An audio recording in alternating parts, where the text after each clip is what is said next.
Magandang oras mga kababayan, mga ka-Golden Boy. Meron tayong bigyan ng reaksyon ngayon. Ito'y video ng ating ka-vlogger na si Good News PH.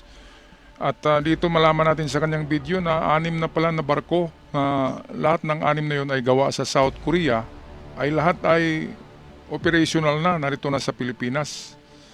Kaya malaki ang utang na loob natin sa South Korea dahil sa yung 20 ka unit ng KF-21 Burame, yun yung multi-role jet fighter na made in Korea. Brand new yun, hindi natin yun kayang bayaran sa 2 taon yung 20 ka unit ng jet fighter kasi napakamahal niyan. Ngayon, ang South Korea dahil gusto nga nilang matulungan ng Pilipinas para in return ay tutulong naman tayo sa kanila kapag nagkaroon ng giyera, ay kanilang pinunduhan muna. Ibig sabihin, sila na yung nagbayad.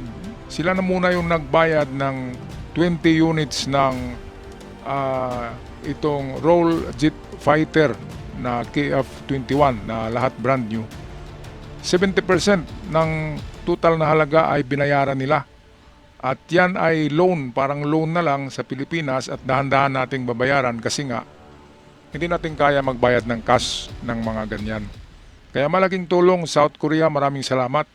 Well, merong video dito si Good News Philippines, atin panuorin kung gaano talaga kakulit itong mga inchik.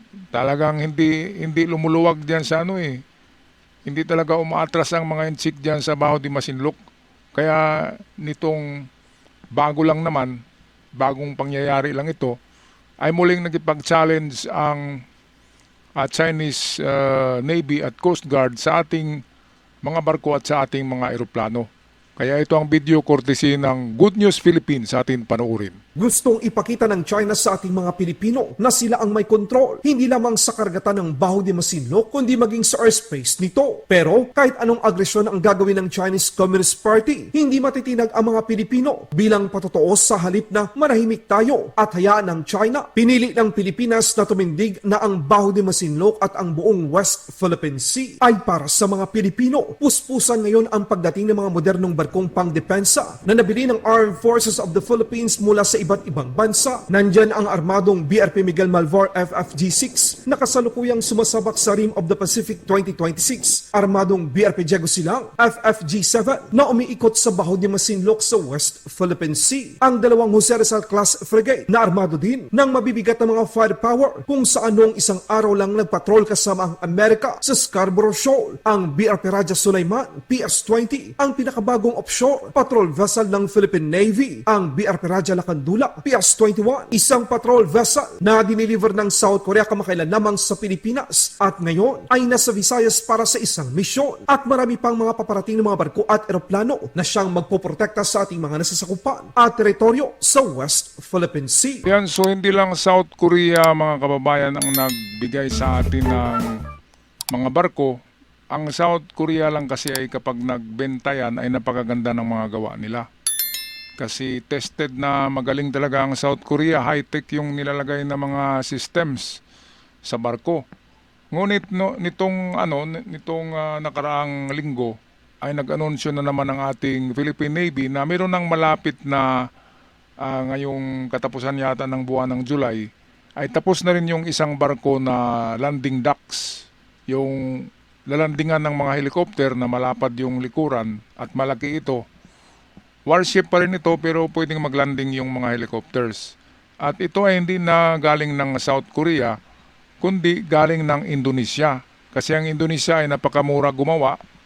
Kasi nga, hindi gaanong high-tech yung mga nilalagay nila sa barko. Hindi katulad ng South Korea, mahal nga pero high-tech na high-tech talaga. Kaya ngayong susunod na buwan ay baka matanggap na natin, i-deliver na ng Indonesia yung isang landing dock Navy ships. At after 6 months daw ay matatapos din yung isa, subalit dalawa ito. Dalawa na in-order natin sa Indonesia sa TP PAL shipyard, yung paggawaan doon ng barko sa Indonesia. Mura lang yan, kaya kaya nating bayaran kasi made in Indonesia . Hindi katulad ng South Korea na medyo mahal pero napakaganda naman ang pagkagawa. Kaya maraming salamat din sa Indonesia kahit na maka-China yung Indonesia na yan pero gumawa pa rin sila ng barko para sa Philippine Navy. At sa South Korea naman ay i-deliver na yung mga eroplano. Dadagdagan daw ng 8 dahil sa yung unang delivery nila ay 12, 20 lahat daw yan na role fighter na KF-21 Borame. Napakagandang multi-role fighter jets. Katulad yan ng mga ginamit sa Israel na mga multi-role, pwedeng lagyan ng mga missiles yan. At pwede na, parang parang entry. Parang pang-entry siya sa jet fighters na mga moderno. Kaya pwede na yan. Marami nga ang nagkagusto ng made of South Korea na mga jet fighters na KF-21 kasi mura lang siya pero maganda yung nilalagay sa loob ng mga sistema. Okay, balik tayo sa Good News Philippines. Patunay at simbolo na hindi yuyuko ang mga Pilipino sa anumang pananakop ng Chinese Communist Party. Sa katunayan, ayon sa pinakahuling balita, ang Korean Export-Import Bank ay handang tustusan ng hanggang 70% ng kabuang halaga ng kontrata para sa mga KF-21 Borame fighter jets para sa Philippine Air Force. Isa ito sa mga pampatamis ng South Korea. Ginagawa nitong mas abot kaya ang mga KF-21 para sa Pilipinas. Posibleng mas mababa na interest rate at mas flexible ang repayment terms kumpara sa purely commercial loans. Sa ika-79 na anibersaryo ng Philippine Air Force, inihayag ng Philippine Air Force Commanding General na nagtatayo ito ng strategic airbase sa Pag-asa Island at Santa Ana, Cagayan para suportahan ang mga operasyon sa West Philippine Sea at Northern Luzon. Posibleng dito madidistino ang ilan sa mga fighter aircraft ng Pilipinas sa hinaharap BRP Raja Lacandula, ikalawang offshore patrol vessel ng Philippine Navy sa 6 na inorder ng Pilipinas sa South Korea. Pinahanga ang mga Bisaya matapos itong maglayag sa karagatan ng Cebu. Ayun, kudos dyan sa mga Bisaya dito sa Cebu, dito sa atin dahil naglalayag pala dito ang Raja Lacandula. Kompletos rigados ang payload niyan. Moderno yung kanyang mga machine gun na katulad ng ginagamit din ng Japan at South Korea. Kaya talagang meron ng makeover ngayon ang Philippine Navy, ang Philippine Coast Guard. Dahil nga yung Pag-asa Island ng Tito Group of Islands ay lalagyan na nila ng mas marami pang airstrip. Ibig sabihin yung parang runway. Yun ang magandang plano. At hindi lang, dapat mag-reclaim din tayo din ng mga isla diyan sa Tito Island. Tito Group kasi yan Tito Group of Islands. Marami yan na maliliit na atol na tinatawag atol. So yung mga atol ay pwedeng tambakan niya ng ng mga corals, mga bato, buhangin para magiging isla at sa tagal ng panahon ay tutubuan niya ng ng mga tanim o kaya taniman na para madali siyang magiging isla tingnan. Kaya yun ang maganda na plano. Hindi yung hindi tayo gumagawa ng istruktura. Dapat gumawa talaga tayo ng istruktura na permanent para sasabihin na atin yan. Yung Pag-asa Island na yan, pinag-initan na yan ng Chinese Pero alam nila na talagang malapit na yan sa Pilipinas. Kaya inuna muna nila yung Baho de Masinloc kasi medyo malayo-layo siya. Pero palagay ko kapag nakuha nila ang Baho de Masinloc ay isusunod na papalayasin yung mga taga-Kalayaan at taga-Pag-asa Island. Kasi ang Pag-asa Island ay meron ng community, meron ng nakatira, meron ng gobernur diyan Matagal nang pinag-initan niya ng China pero hindi nila magawa kasi nauna nga tayo diyan sa pag-claim dahil pasok naman sa ating teritoryo.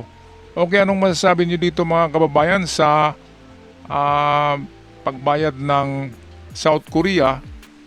Binayaran muna nila yung 70% na total cost of 20 units of KF-21 Borame. Yun yung fourth generation yan fighter jets na parang F-35 kung tingnan ng Amerika.